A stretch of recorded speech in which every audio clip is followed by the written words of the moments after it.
À la suite d'Adam Smith, on va étudier le deuxième économiste classique qui est l'un des fondateurs principaux de la pensée classique, à savoir David Ricardo. La pensée de David Ricardo peut être étudiée à travers les points suivants: la valeur, la répartition et le commerce extérieur. Concernant la théorie de la valeur, David Ricardo reprend la distinction de Smith entre la valeur d'usage et la valeur d'échange et adhère au principe de la valeur travail, mais son raisonnement est différent de celui d'Adam Smith. Pour lui, un bien doit avoir une valeur d'usage pour posséder une valeur d'échange, c'est-à-dire que les objets ne peuvent être échangés que s'ils sont utiles. L'utilité donc est une condition nécessaire à l'existence d'une valeur d'échange. Mais cela ne veut pas dire que l'utilité qui mesure la valeur d'échange, quoi qu'il soit absolument essentiel pour avoir une valeur d'échange. Alors, quelle est la source de la valeur d'échange chez David Ricardo? La source de la valeur d'échange des biens utiles est double. Donc on l'a dit, il faut qu'un bien soit utile pour avoir une valeur d'échange. D'une part, il dépend de la rareté des biens et d'autre part, de la quantité du travail nécessaire à leur production. Il distingue alors deux types de biens. Ceux qui tirent leur valeur de leur rareté, tels que les objets d'art, les tableaux, les vins de qualité, etc. Ces biens ne peuvent être reproduits par le travail. Leur valeur dépend donc de leur rareté. La seconde catégorie des biens est ceux qui sont reproductibles par le travail. Toutefois, la première catégorie des biens, à savoir les biens qui sont utiles et qui sont rares, ils ne pèsent que très faiblement dans les objets échangés sur le marché. Ainsi, David Ricardo délimite le champ de sa théorie de la valeur aux marchandises reproductibles dans un régime de libre concurrence, c'est-à-dire qu'on peut reproduire. Alors, pour lui, pour mesurer la valeur d'un objet, il dit que la valeur d'échange d'une marchandise se trouve dans la quantité du travail nécessaire à sa production, c'est-à-dire la quantité du travail incorporé ou contenu dans la marchandise et non pas, contrairement à Adam Smith, la quantité du travail que la marchandise permet d'acquérir ou bien de commander. Il distingue en plus ce qu'on appelle le travail direct et le travail indirect. Pour lui, le travail incorporé à prendre en considération dans la détermination de la valeur des marchandises n'est pas seulement le travail immédiatement appliqué à leur production, mais aussi le travail consacré à la production des outils et bâtiments qu'utilisent le travail immédiat. Par conséquent, la valeur d'échange d'une marchandise dépend du travail direct, bien sûr apporté par l'ouvrier, ce qu'on appelle la main-d'œuvre, et indirect, c'est-à-dire le travail nécessaire à la fabrication des moyens de production utilisés dans la production de la marchandise que nécessite la production. Donc le travail direct, c'est le travail fourni par l'ouvrier, et le travail indirect, c'est le travail contenu ou bien nécessité par la production des biens d'équipement et des locaux utilisés pour la production de la marchandise. Ainsi, pour comparer deux objets, le rapport d'échange entre deux marchandises, il est déterminé par le rapport des quantités du travail nécessaires à leur production. La valeur de l'objet A sur la valeur de l'objet B est égale à la quantité du travail nécessaire à la production du produit A sur la quantité du travail nécessaire à la production de l'objet B. Toujours à la suite d'Adam Smith, il distingue deux catégories de prix, à savoir le prix naturel et le prix courant. Le prix naturel correspond à la quantité de travail nécessaire à la production de la marchandise et le prix courant comme on l'a dit chez Adam Smith, il est fonction de l'offre et de la demande. Donc le prix courant peut s'écarter de façon accidentelle et temporaire du prix naturel, mais le prix courant tend à se rapprocher toujours du prix naturel. En effet, si le prix courant augmente, l'offre, bien sûr, s'accroît et les prix tendent à diminuer et vice-versa jusqu'à ce que le prix, bien sûr, jusqu'au niveau du prix naturel. Donc il y a une tendance à l'égalisation des taux de profit lorsque les marchandises sont à leur prix naturel. Maintenant, la théorie de la répartition. C'est à ce sujet, à savoir la théorie de la répartition, constitue l'un des apports originaux de David Ricardo. Et par rapport, elle a apporté une valeur ajoutée par rapport à l'analyse de Smith.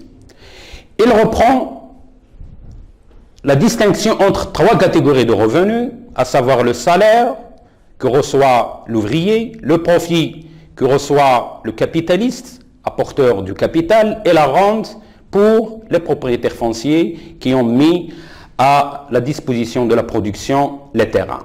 Mais c'est la répartition salaire-profit qui l'intéresse beaucoup. Pourquoi? Parce que c'est un défenseur, bien sûr, du capitalisme. Alors, pour lui, la rente, il correspond, comme on l'a dit, au prix payé par les fermiers aux propriétaires pour pouvoir utiliser la terre.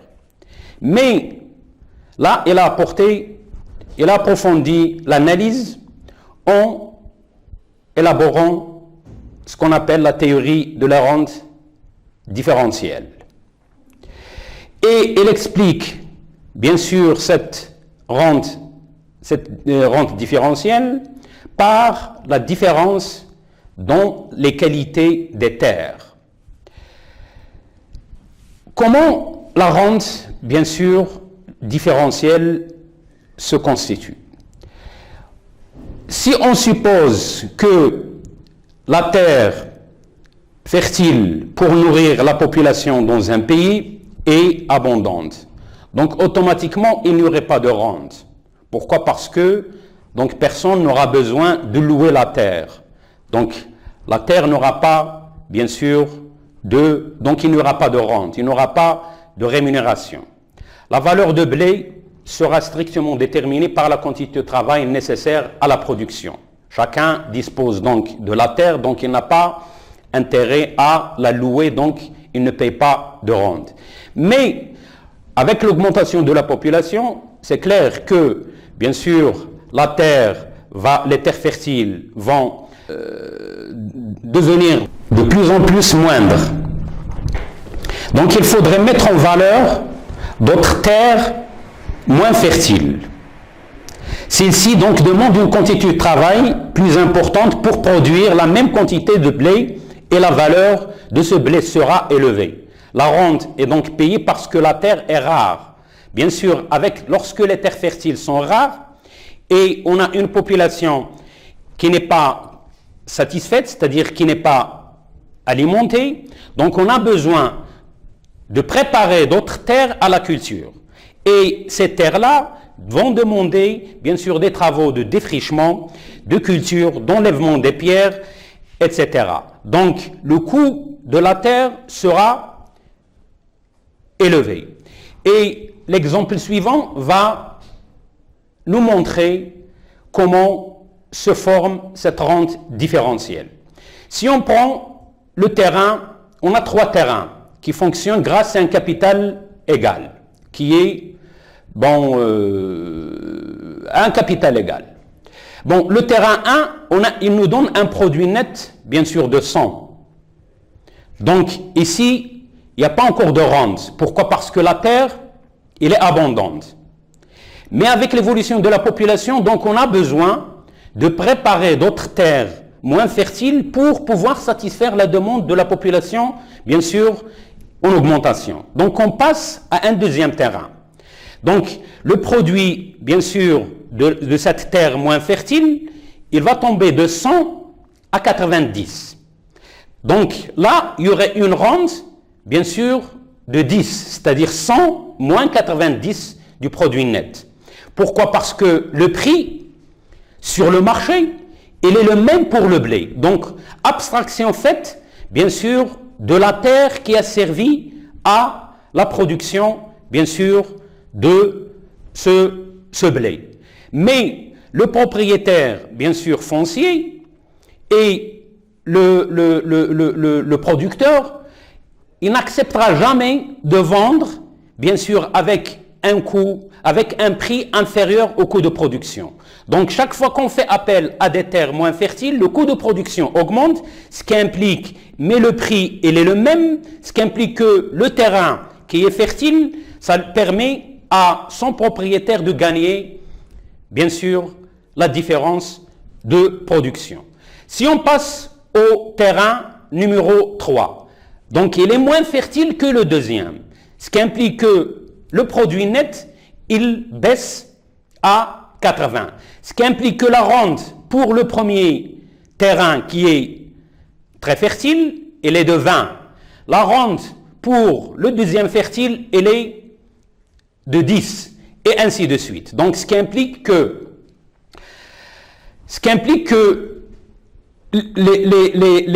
comme je l'ai dit, le prix de la marchandise, c'est-à-dire du blé, il est le même, c'est-à-dire tout le blé, quelle que soit la qualité de sa terre, se vend au prix qui correspond à la quantité du travail nécessaire pour l'obtenir sur les terres moins fertiles, c'est-à-dire c'est le coût de production. C'est donc uniquement parce que la terre varie dans sa qualité qu'on va payer une rente pour avoir la faculté de l'exploiter. Le prix du blé augmente au fur et à mesure qu'on fait appel à des terres de moins en moins fertiles. La rente est ainsi appelée à s'accroître avec le progrès naturel de la population. Chaque fois que la population augmente, on a besoin de préparer d'autres terres pour pouvoir satisfaire les besoins de cette population. Et comme, bien sûr, les rendements sont décroissants, donc la rente est appelée, bien sûr, à augmenter. Maintenant, pour les salaires, prix du travail. Comme toute marchandise, on l'a dit, le travail, il a un prix naturel et un prix courant. Le prix courant, c'est le prix que reçoit l'ouvrier réellement, en fonction de la fluctuation de l'offre et de la demande sur le marché du travail. Et le prix naturel, on l'a dit, il dépend des prix, des biens de subsistance et des objets nécessaires à l'entretien de l'ouvrier et de sa famille. Mais donc là, on voit que la rente, elle dépend bien sûr de la terre. Et avec les rendements décroissants, on voit qu'elle a tendance à augmenter. Donc, qu'est-ce qui reste sur le produit net? Il reste la part du salaire et la part du profit. L'évolution des salaires, on a dit qu'elle dépend de l'offre et de la demande et du prix des denrées que l'ouvrier achète par son salaire. Donc, avec la difficulté de produire des subsistances qui fait élever la rente et les salaires, pourquoi? Parce que, comme on l'a dit, le prix naturel des salaires, c'est la quantité des biens nécessaires à la satisfaction des besoins de l'ouvrier. Si les prix augmentent, ce qui implique que les salaires vont augmenter. Si les salaires augmentent, ce qui implique que les profits vont baisser. Toutefois, une différence importante existe entre les deux hausses de la rente. La hausse de la rente, elle est réelle, parce que, alors que celle des salaires, elle est fictive.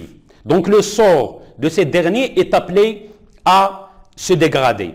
Donc, c'est ce qu'on appelle, bien sûr, la loi antagonique entre les salaires et les profits. Les profits, si les salaires augmentent, les profits vont baisser. Si les salaires, donc pour garder les profits en augmentation, il faut que les salaires, bien sûr, soient diminués. Pour cela, comme c'est le blé, les ouvriers, ils consomment la quantité importante, leur consommation, elle est constituée en gros des prix du blé, donc on a intérêt à garder les prix du blé, bien sûr, un peu bas. Comment? La production nationale bien sûr, il est limité. Pourquoi? Parce que les terres sont de moins en moins fertiles et les rendements sont décroissants. Donc, il faut faire appel au commerce extérieur pour contrecarrer, bien sûr, cette tendance à la baisse des profits. Pourquoi? Parce que si les profits baissent, les entrepreneurs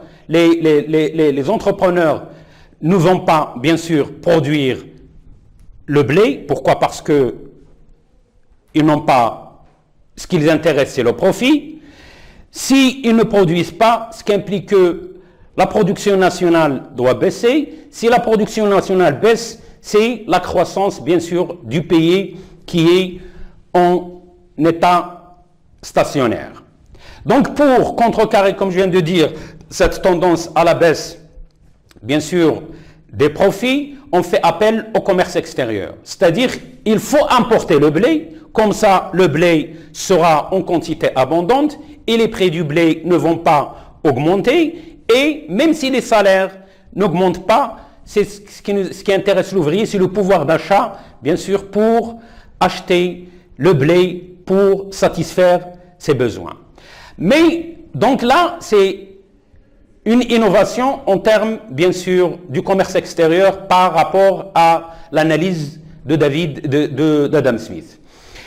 D'Adam Smith, il nous dit que la spécialisation selon les avantages absolus, c'est-à-dire si un pays peut nous fournir un produit à un prix inférieur à celui à notre coût de production, on a intérêt à l'importer.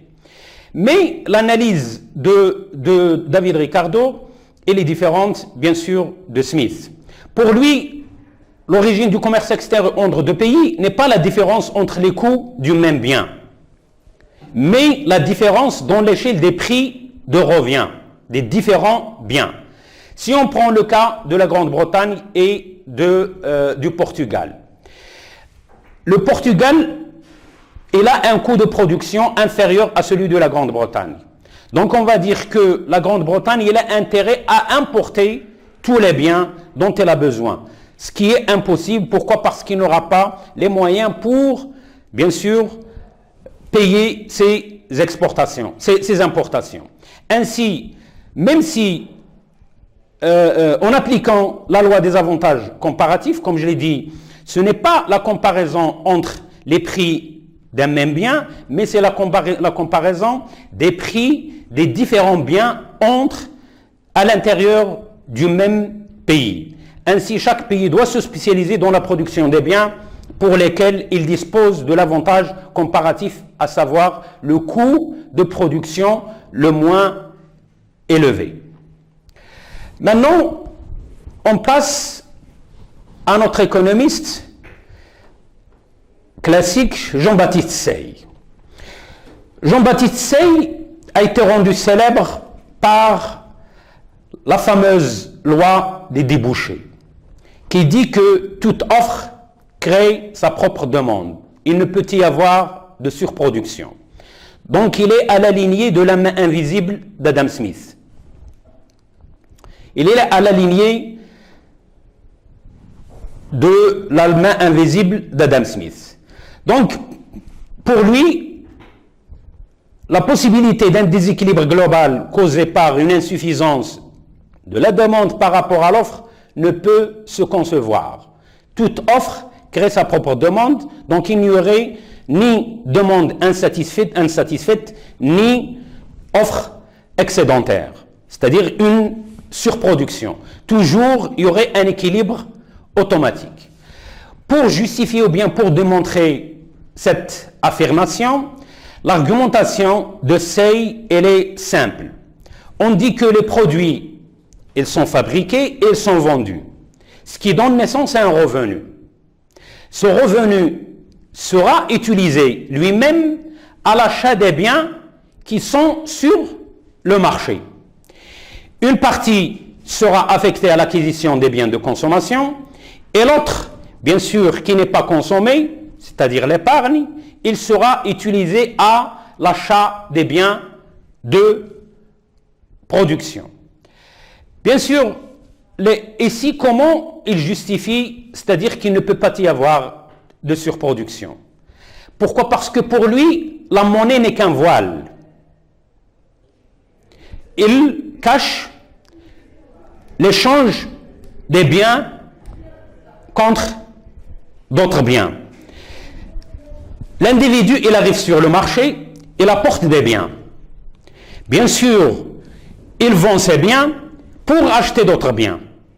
Il a apporté des pommes de terre, il a vendu ses pommes de terre et il a un revenu, c'est-à-dire le produit de ses ventes, qui est la monnaie, et cette monnaie même, elle est utilisée à acheter d'autres, bien sûr, biens. La monnaie, il n'a pas de valeur, donc il n'a pas intérêt à garder la monnaie sur lui. Donc la monnaie ne sert qu'à faciliter les échanges. Donc c'est comme j'ai dit, c'est un voile. Il cache l'échange entre des biens contre des biens. Donc pour lui, toujours, il n'y aurait pas d'épargne. C'est-à-dire, la monnaie ne peut pas être gardée par l'individu car il n'a pas de valeur, il ne sert à rien qu'à faciliter les échanges. Mais la loi de Say a été critiquée d'abord par Malthus et après par Keynes. L'ajustement de la production et du revenu n'est pas automatique. Pourquoi? Parce qu'une partie du revenu, c'est-à-dire celle qui n'est pas consommée, peut être thésaurisée, donc retirée du circuit économique. Malthus, il considère qu'il n'y aurait pas d'épargne, donc il n'y aurait pas de thésaurisation. Mais dans la réalité, bien sûr, on voit que l'individu peut garder une épargne. Donc s'il y a une épargne, donc c'est un manque de revenus, ce qui implique qu'il y aurait une production qui ne trouve pas d'acheteurs. Donc les décisions, pourquoi? Parce que les décisions d'épargne et d'investissement sont largement autonomes et n'ont aucune raison de s'ajuster spontanément. Pour lui, l'épargne est égale à l'investissement. Donc, soit on achète des biens de consommation, soit des biens de production. Donc, il n'y aurait pas de thésaurisation. Mais dans la réalité, bien sûr, on peut garder une épargne si les conditions d'investissement ne sont pas remplies. Maintenant, un autre économiste, c'est Robert Malthus, Théodore Robert Malthus. Malthus est profondément attaché au capitalisme. C'est l'un même des défenseurs du capitalisme. Mais sa vision du capitalisme, elle est pessimiste. Donc, à la lignée, comme je l'ai dit, des libéraux qui défendent, bien sûr, le capitalisme. Donc, Malthus, c'est l'un des principaux défenseurs de ce capitalisme. Mais il conteste, comme je l'ai dit, la loi des débouchés. Il affirme qu'il y aurait possibilité des crises générales de surproduction. Pourquoi? Parce que les revenus n'est pas totalement dépensés, une partie peut être épargnée, donc ce qui montre qu'une partie de la production risque de rester en mévente. Et son apport principal, c'est celui de la loi de la population, qui défend l'idée que le capitalisme n'est pas responsable de la pauvreté qui accompagne l'industrialisation, bien sûr, après la révolution industrielle. Et la pauvreté qui sévit à l'époque, pour lui, n'est pas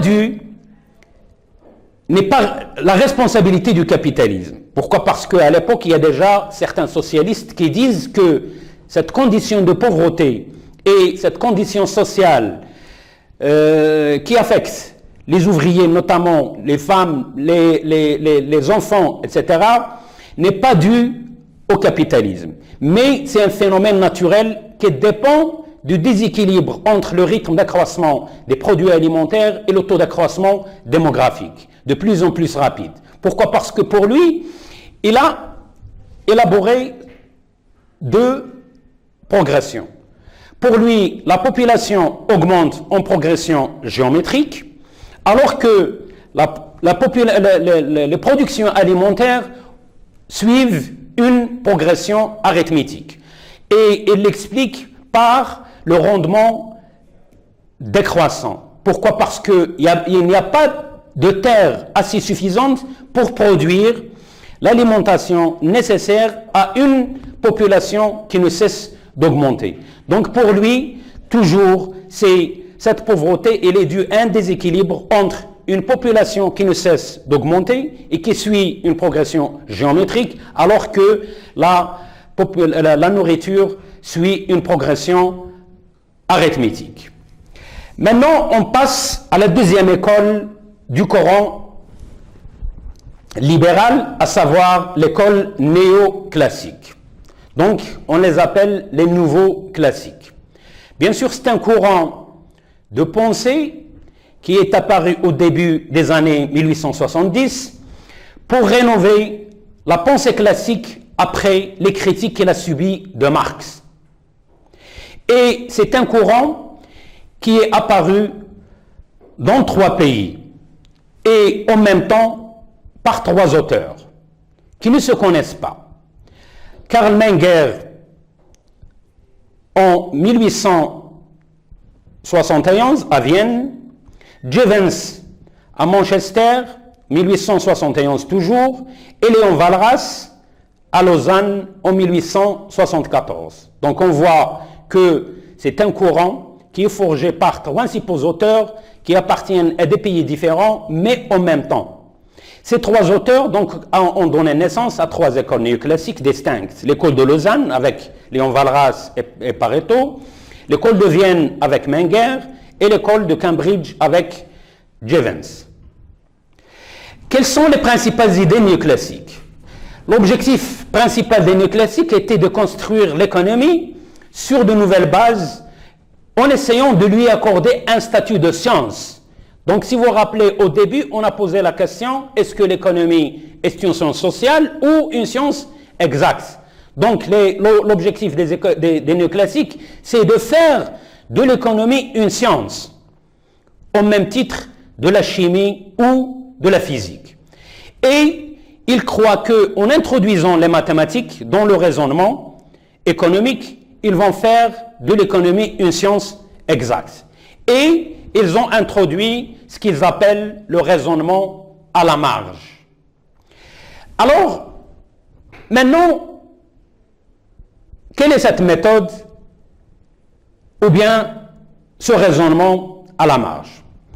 Dans leur analyse, les néoclassiques, ils se basent sur les notions d'utilité marginale et d'équilibre automatique du marché et sur une démarche microéconomique fondée sur l'individu en tant que Homo economicus. L'Homo economicus est un individu abstrait, fictif, qui agit rationnellement, c'est-à-dire en essayant de maximiser sa satisfaction compte tenu de ses ressources limitées. Donc la méthode d'analyse des néoclassiques, elle est microéconomique. Si vous vous rappelez, au début, on a dit qu'on a 2 types d'analyse de méthodes d'analyse en économie. L'analyse micro et l'analyse macro. L'analyse macro, elle est centrée sur l'individu, qu'ils appellent Homo economicus. Donc, ici, cet individu, il est rationnel. Et ce qui l'intéresse, c'est de maximiser sa satisfaction avec un minimum, bien sûr, de coûts, tout en tenant compte, bien sûr, de ses ressources qui sont limitées. Alors, les néoclassiques sont aussi, c'est pourquoi on les appelle les marginalistes. Pourquoi? Parce qu'ils ont introduit la notion de raisonnement à la marge et la notion d'utilité marginale. Celle-ci, c'est la satisfaction que procure la consommation d'une unité de biens supplémentaire. Pourquoi? Parce que c'est quoi l'utilité marginale? C'est que l'utilité diminue au fur et à mesure qu'augmente la consommation de la marchandise. C'est le principe de l'utilité marginale décroissante. Je donne un exemple. Par exemple, on a soif. Donc, un verre d'eau procure une grande satisfaction, le premier verre d'eau. Un second verre, une satisfaction un peu moins grande. Le troisième, une satisfaction un peu plus basse. Donc, chaque fois jusqu'à satisfaction. Donc, on dit un besoin satisfait, l'utilité du bien est nulle. Donc l'utilité marginale du verre d'eau, elle décroît avec la quantité, bien sûr, consommée. Donc on va consommer jusqu'à ce qu'on n'en peut plus et le verre d'eau, il n'aura plus, bien sûr, donc d'utilité. Donc c'est pourquoi on dit la loi de l'utilité marginale décroissante. À partir de cette utilité et du postulat de la rationalité des individus, c'est-à-dire les économistes néoclassiques, ils analysent le comportement du consommateur, à savoir le demandeur et du producteur. Donc, on dit l'individu, qu'il soit consommateur ou producteur, il est rationnel. C'est quoi il est rationnel? Il cherche à maximiser sa satisfaction tout en diminuant et en minimisant ses dépenses. Donc, le consommateur, qu'est-ce qu'il cherche? Il cherche à avoir le maximum de satisfaction, c'est-à-dire à optimaliser sa satisfaction, mais avec un coût le moins élevé. Donc, sa satisfaction optimale, c'est l'équilibre, il est atteint lorsque les utilités marginales sont égales pour chaque bien en tenant compte des prix relatifs. Le producteur est aussi un agent rationnel. Son objet, c'est quoi? Bien sûr, c'est de maximiser son profit. Donc, c'est de minimiser ses coûts. Dans ce but, il produit des biens en combinant des facteurs de production. Le travail, les machines, la terre. Comme le consommateur, bien sûr, le producteur, il a une situation d'équilibre. Lorsque le coût de production d'une unité supplémentaire de marchandises est égal au revenu qu'il tire. C'est-à-dire, lorsque le coût de production est égal au prix de vente. Donc, en ce moment, il n'a plus intérêt à produire. Pourquoi? Parce que le coût de production doit être supérieur au prix, donc le profit va baisser. Donc, en confrontant l'offre et la demande globale, pour un produit, on trouve la situation d'équilibre qui indique le prix auquel s'échange le produit. Pourquoi? Parce que sur le marché, on a plusieurs producteurs et on a plusieurs consommateurs. Donc, la demande globale, c'est la somme des demandes individuelles exprimées sur le marché. Et l'offre globale, c'est l'ensemble des offres des biens offertes sur le marché. En raisonnant donc sur le marché, Alfred Marshall a fait l'étude d'un équilibre partiel. Léon Walras a proposé un modèle d'équilibre général. Il prend en compte l'interdépendance des marchés. C'est quoi? Bon, pour Marshall, il analyse bien sûr l'équilibre sur un marché. Comme on le sait, on a le marché des biens et services, le marché du travail et le marché, bien sûr, des capitaux. Pour Léon Walras, l'équilibre général, il dit qu'il y a une interdépendance entre le marché du travail, le marché des biens et services, le marché des capitaux. Donc, s'il y a un équilibre sur un marché, il ne peut y avoir équilibre sur un marché sans qu'il y ait équilibre sur tous les marchés. C'est pourquoi il parle d'équilibre général et Alfred Marshall parle d'équilibre partiel sur un seul marché. Maintenant, on a dit que les classiques et les néoclassiques, ils forment le courant libéral, mais à travers la présentation des classiques et des néoclassiques, on voit qu'il y a des points communs et il y a des points de divergence. Alors, dans quel domaine on peut dire qu'il y a une continuité et il y a une rupture entre les classiques et les néoclassiques? Le premier point commun, c'est qu'ils font confiance au marché, soumis à la libre concurrence. C'est la non-intervention de l'État qui est l'un des principes, bien sûr, du libéralisme. La libre concurrence doit amener à une allocation optimale, bien sûr, de ressources pour réaliser une efficacité et une efficience. C'est que lorsqu'il y a une concurrence, donc les producteurs ont intérêt à améliorer la qualité de leurs produits et, bien sûr, à vendre avec un prix plus ou moins adapté au pouvoir d'achat du consommateur. C'est là où il y a une efficience et une justice, bien sûr, sociale. En revanche, les néoclassiques, ils rejettent les théories de la valeur travail au profit de la valeur utilité. Donc, comme on l'a dit, pour les classiques, l'origine de la valeur, la source de la valeur, c'est le travail. Travail commandé chez Adam Smith et travail incorporé chez David Ricardo. Alors pour les néoclassiques, pour eux, la valeur d'un produit dépend de la valeur de son utilité, à savoir la capacité d'une chose à satisfaire les besoins humains. Pour eux, s'il n'y a pas d'utilité, il n'y aura pas de valeur. Donc c'est l'utilité qui détermine la valeur d'un bien sur le marché. Donc la valeur n'est donc pas inhérente au bien, mais elle dépend de l'utilité du bien par rapport à un individu. Par exemple, on a deux individus qui arrivent sur le marché. Pour l'un, le bien, il est très utile et moins utile pour l'autre. Donc, bien sûr, l'individu pour qui le bien, il est très utile, c'est clair qu'il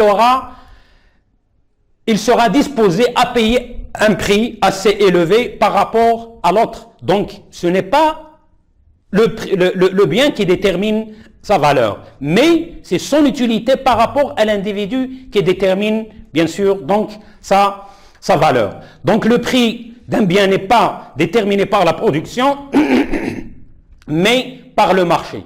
C'est sur le marché, c'est en fonction de son utilité par rapport, bien sûr, au consommateur que sa valeur se détermine. Pour les néoclassiques, la société est composée uniquement d'individus, c'est ce qu'on appelle l'analyse microéconomique. Contrairement aux classiques, on l'a dit, bien sûr, au début qui envisage des classes ou des groupes sociaux. Donc on a parlé, bien sûr, de la classe des capitalistes, des ouvriers, des propriétaires, bien sûr fonciers. Et on a dit que les capitalistes et les ouvriers ont des intérêts antagoniques. Alors, donc, c'est pour les néoclassiques, le raisonnement, il est centré sur l'individu. Donc, leur analyse, elle est microéconomique, alors que l'analyse classique, elle est macroéconomique.